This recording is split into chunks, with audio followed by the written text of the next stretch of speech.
Hari ini saya akan mempresentasikan sistem akuntansi penjualan kredit. Apa sih penjualan kredit itu?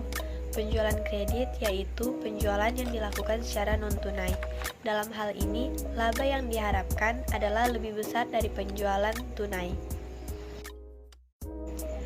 Dalam prosedur penjualan kredit, terdapat 5 bagian.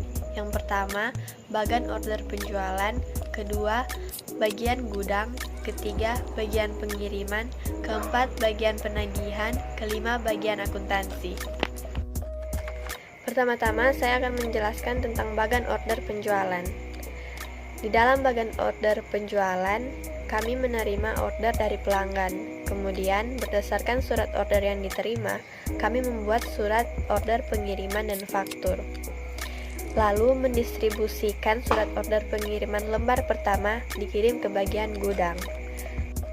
Lembar 2, 3, 4, 5 dikirim ke bagian pengiriman. Lembar 6 ke bagian pelanggan.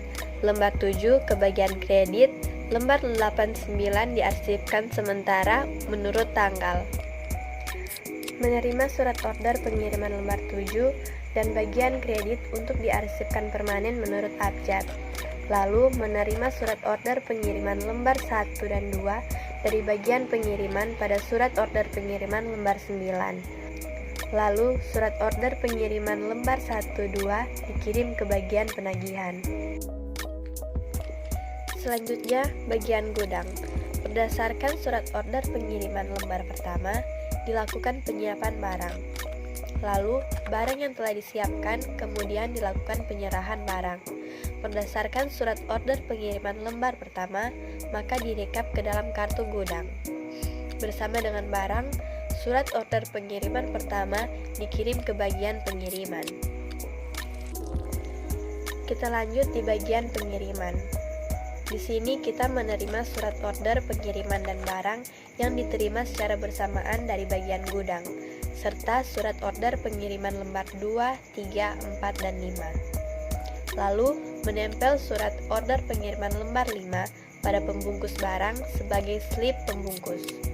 Lalu, kita menyerahkan barang kepada perusahaan angkutan, mengembalikan surat order pengiriman 1 dan 2 ke bagian order pengiriman, dan lembar 3 diserahkan ke perusahaan pengangkutan. Lalu, surat order pengiriman lembar keempat diarsipkan secara permanen sesuai nomor urut. Kita lanjut di bagian penagihan. Di sini, menerima surat order pengiriman lembar pertama dan kedua dari bagian order penjualan. Mengirim faktur 2 bersama surat order pengiriman lembar 1 dan 2 ke bagian piutang. Kemudian, mengirim faktur lembar ketiga ke bagian kartu persediaan, mengirim faktur lembar keempat ke bagian jurnal, dan faktur lembar 5 ke wira niaga. Dan yang terakhir, bagian akuntansi. Dalam bagian akuntansi ini terdapat beberapa fungsi, yaitu bertanggung jawab untuk mencatat piutang dari penjualan kredit, membuat serta mengirimkannya pernyataan piutang kepada debitur, membuat laporan penjualan, serta mencatat HPP atau harga pokok persediaan yang dijual ke dalam kartu persediaan. Kita kembali ke bagian prosedurnya. Yang pertama, faktur yang diterima dari bagian penagihan dibuat rekap ke dalam kartu piutang. Lalu, faktur dan surat order pengiriman lembar pertama dan surat muat lembar 2 diarsipkan permanen sesuai nomor urut. Lalu, membuat surat penagihan. Lembar surat penagihan yang kedua diarsipkan secara permanen dan lembar surat penagihan yang pertama dikirimkan ke pelanggan. Sekian presentasi dari saya hari ini. Mohon maaf bila ada kesalahan baik sengaja maupun tidak sengaja. Terima kasih.